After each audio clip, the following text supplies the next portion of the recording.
Alam niyo ba, mataas na ngayon yung, yung mga bilhin dito sa Pilipinas. Previous year. Oo, grabe yung 2,000 ko ngayon wala na. Uy, Sa basket na nalabas. Kaya guys, ganun kaya. Ay, charot. Pero alam niyo ba, gusto ko pag-graduate ko, magtrabaho na ako sa abroad. Bakit naman? Kasi mas malaki yung kita doon, di ba? Tapos, Mas okay. Mas maganda din naman dito sa Pilipinas kasi kasama mo yung pamilya mo. Sa bagay, pero kasi alam mo yung kita dito, pang isang araw lang talaga eh. Tsaka Actual talaga, no? hindi rin kapatalo na pag may family ka, di ba? Dahil dati kasi yan, di ba marami din naman trabaho dito sa Pilipinas. Oo, kaya na kasi di ba, mas yung mga Filipino workers sa ibang bansa. True, pati mga blue collar jobs, di ba? Oo nga eh, tsaka mas malaki din kita, di ba, sa ibang bansa? Oo. Walang din naman pila dito sa Pilipinas eh. Hindi, guys. Parang mali yan. Ganito kasi yan. Overseas Filipino workers have been labeled as modern-day heroes, as collectively they contribute to the economy of the Philippines through the monthly remittances they send to their loved ones in the country. However, remember that working abroad is not always as peaceful as you think it is. It's risky because you're going to work in a place you don't know. OFWs decided to leave the country because of poverty, low wages, lack of opportunity, corrupt government, high cost of utilities, and many more. Despite of it, why Filipinos continues to stay in their beloved country? Why Filipino choose to work as magsasaka, mananahi, and construction worker? If you want to know the answer, sit back and relax as you will encounter the lives of Filipino working locally and domestically.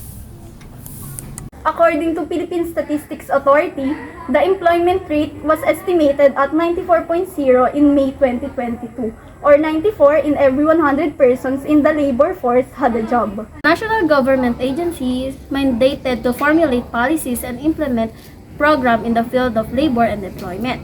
It serves more than 1 million Filipino workers, covering those in the formal and informal sector, private and public. Furthermore, opportunities to engage in policy review and program implementation have been made available across various themes such as child labor, domestic work, social protection, youth employment, labor law compliance, and safety and health. One of the common jobs in the Philippines is sewing. The Philippine textile and apparel sector is home to a highly skilled labor force that is highly respected for its embroidery and other delicate design skills that had been handed down through generations, including hand weaving of textiles from native fibers. In the urban and rural parts of the Philippines, small-scale garment businesses are prevalent. It provides works for residents with little educational backgrounds who are yet talented enough to comprehend the complex process of clothing manufacture. Small-scale clothing businesses aids the nation's low employment rate, especially for moms and those without college degrees who wants to stay at home yet get a salary that can support them financially. But the COVID-19 pandemic has had a severe impact on the Philippine garment industry, cutting exports by almost 40% to major buyer countries and putting the livelihoods and employment of more than 600,000 workers at risk, according to the International Labor Organization. Also, garment industry faces a lot of problems like frequent power outages, increases labor and low material cost, a lack of workers with certain talents, bureaucratic procedures for allocating exports quotas for clothing, and a lack of foreign currency. Filipino construction worker. The Philippine construction industry recorded a high growth rate in 2022. About more than 2 million are employed with uptrend infrastructure projects yearly creating residential, commercial, and industrial. Construction trades have always been essential for nation's progress and welfare, providing services that are critical to all aspects of our lives.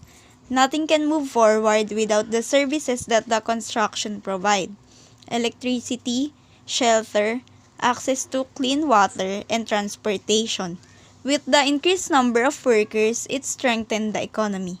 Aside from that, they are responsible for building bridges, new homes, highways, and various stores. The average demand for construction is 200,000 related skills required. Plumber, carpenters and joiners, electrician, heavy equipment and drivers, tile setter, brick mason, flooring installer. On the other hand, workers mostly started their day early as they need to report on site between 8 a.m. to 9 a.m. After a brief meeting about work, each are assigned to perform their task throughout the day. Sometimes it takes a longer time to finish a project. The working hours may vary depending on the needs of the job site. They work both inside and outside jobs. Once the work has begun, workers should focus and always have clear communication to each other.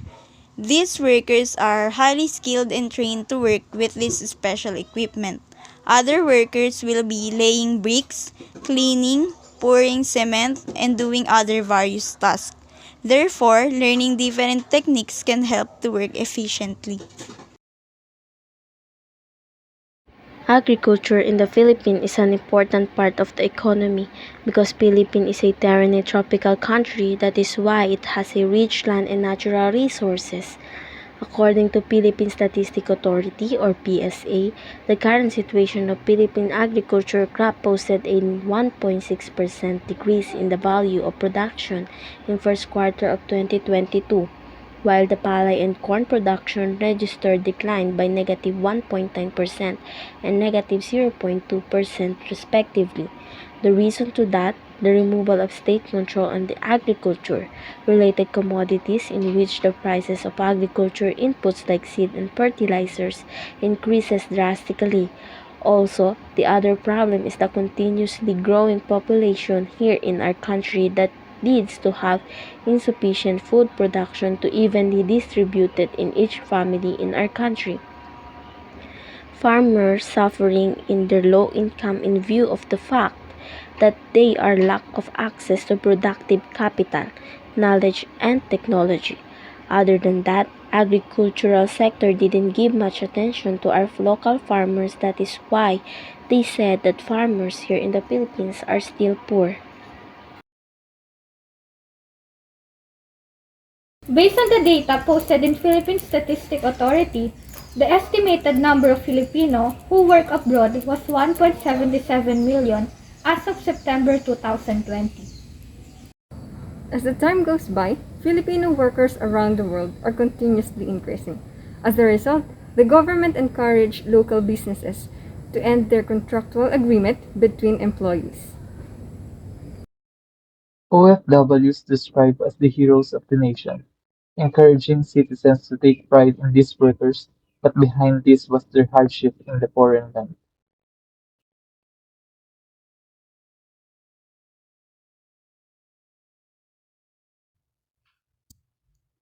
According to the Department of Foreign Affairs, South Korea belongs to the top 25 countries with the highest number of OFW. Filipino workers in Republic of Korea commonly worked as factory workers. Compared to the Philippines, most South Korean employers provide free housing and health insurance regardless of the type of the job. The salary is also higher than earned in the Philippines. But many workers wasn't able to withstand the job because of longer period of work. The work is repetitive and mundane. According to the Philippine Statistics Authority, the total number of Filipino workers abroad from April to September 2020 was approximately 1.77 million. The leading reason for them working abroad is the better opportunity offered in higher salary rates. But do they consider the other advantages and disadvantages of working in a foreign country? The cons of being an OFW. Number one, there is a language barrier. Number two, unfamiliar laws. Many overseas Filipino workers are experiencing physical abuse yet cannot defend themselves because of unfamiliarity with the law. Number three, there were also restrictions on using technological devices. Some of our fellow Filipino experienced physical abuse from their employers. Number five, OFW may feel lonely and homesick because they are not living with their families. There were also pros of being an OFW. Number one, some foreign countries provide better career opportunities. Number two, because of the higher salary rate, most OFWs can earn and save more money than those working in the country. Number three, working abroad gives the opportunity for someone to open a business. 4 may help someone to have housing and other property investment. Number 5, you can have a family. Number 6, you may meet friends. And lastly, in some countries like Canada, you can bring your family and migrate. Disclaimer: Video was taken from Tadhana, Saksi, Story of Filipino, and Rated K. Alam mo naman dito sa ibang bansa, wala talaga tayong kalaban-laban. Dahil lang tingin ng mga dayuhan sa atin, alipin lang. Kaya fight-fight lang. Dedmahin mo na lang pag may mga kapirasong problema ka sa amo mo. No! No! My phone! No! No, don't take that away from me! Don't take that away from me! No! Go inside! No! No, Mom, please have mercy! Have mercy! No, don't do that! Don't do that! You stay there! Mom! Mom!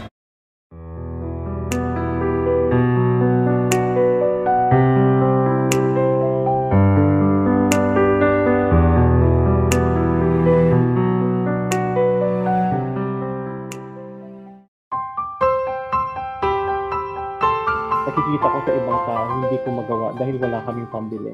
Naging motivation ng buhay ko na kahit sobrang hirap ng trabaho, yung sitwasyon sa Canada, talagang tiniis ko siya alang-alang sa pamilya ko. Dahil gusto ko rin talagang ma-enjoy ko man lang kung ano yung hindi ko nakuha nung bata ako. Maranasan ko man lang kahit konti, mabili ko, ma-experience ko sa buhay ko at yun nangyari ngayon. Dahil sa pagtitiyaga ko at ngayon, nandito ako ngayon sa sitwasyon na to na masasabi kong pinaghirapan ko talaga yung kung saan man ako ngayon.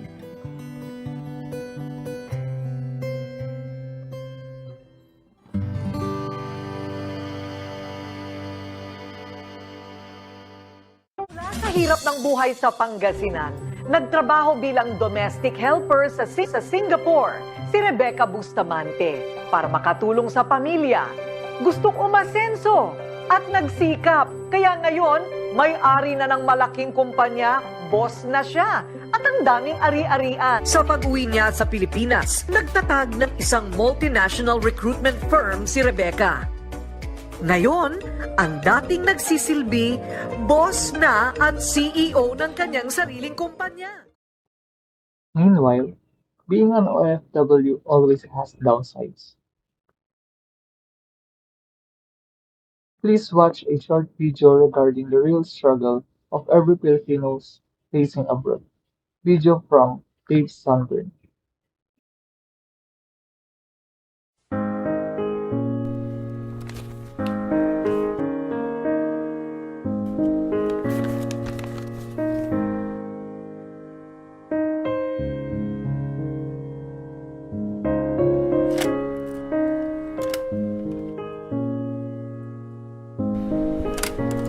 MJ, anak. Ano, kumusta ka na? Yung pag-aaral mo, matataas pa rin ba yung mga grades mo? Alam mo, anak, dito lagi ko pa rin naaalala yung mga masasayang araw natin sa Pilipinas. Mga oras na sinasama mo ko sa paglalaro at yung mga, ano mo na, kulitan nating dalawa. Basta anak, lagi ka pa rin mag-iingat dyan ha. Lalo ngayong wala si tatay dyan sa tabi mo. Kasi, alam mo, kahit malaya ako, gusto ko lagi pa rin kitang napoprotektahan sa lahat ng bagay. At saka pala, i-kiss mo rin ako kay nanay ha. Miss na miss ko na din kasi siya eh. Pakisabi na lang at lalo na ikaw na alam ko na lagi kang nag-aalala sa kalagayan ko. Di naman pala ganun kahirap ang trabaho dito sa abroad. Sa katunayan, astig si tatay dito. Sa mga barkada, lalo na sa mga Pinoy.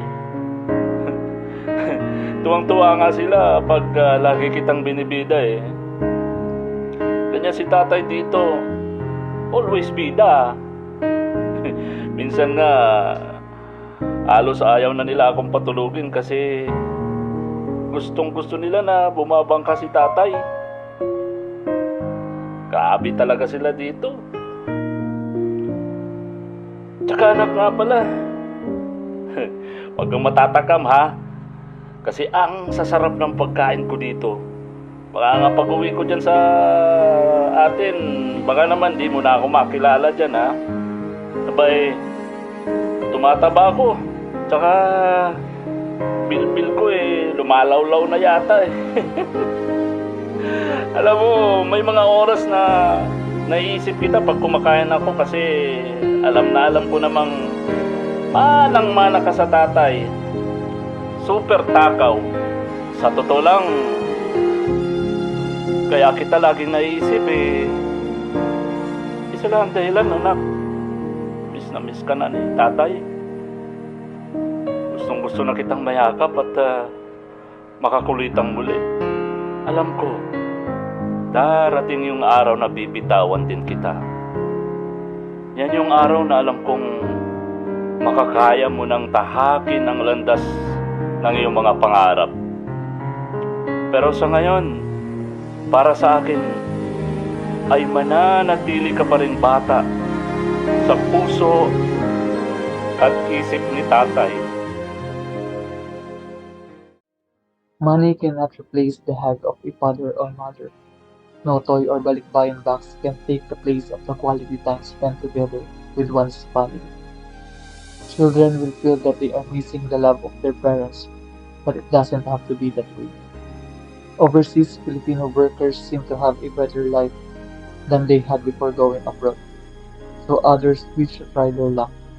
Unfortunately, the route to success and better experience requires risk and sacrifices, some of which fail to yield any fruit and push migrant workers even to the brink of desperation.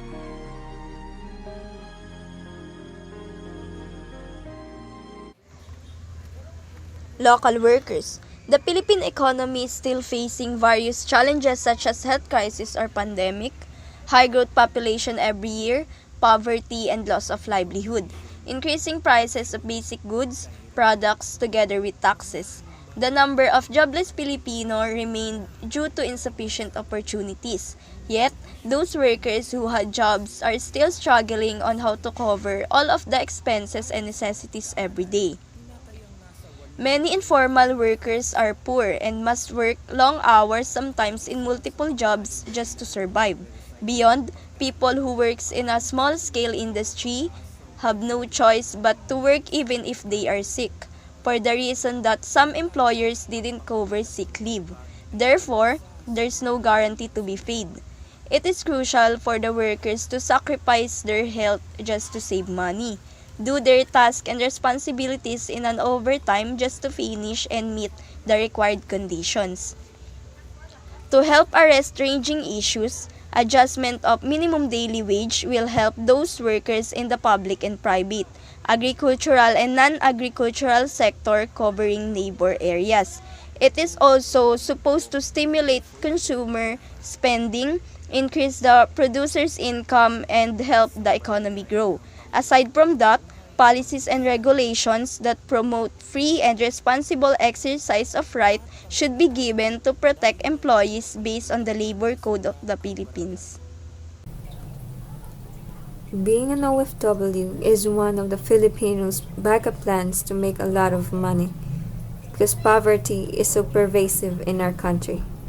To be able to meet their family's necessities, parents frequently leave their family behind to work abroad. Despite all the difficulties they are experiencing abroad, they still work hard for the future of their loved ones. The lives of OFWs are difficult. They make sacrifices to work. Some of them are fortunate, but the majority are helpless. They suffer verbal, physical, and emotional abuse, and some workers have also lost their lives. Despite this, many people had a desire to travel and work there to ensure the future of their family here. They must gamble their entire lives. But everything they did for is not only for their families, but for our country. Each of them deserves respect and recognition. Some of them uphold honor by being trustworthy and devoted to their job. Even though the Philippines was originally known as the land of slaves, the Filipino people didn't worry about the prejudice of other nations. Instead, they continued to work and show those nations that even when they are not in the Philippines, all Filipinos are one.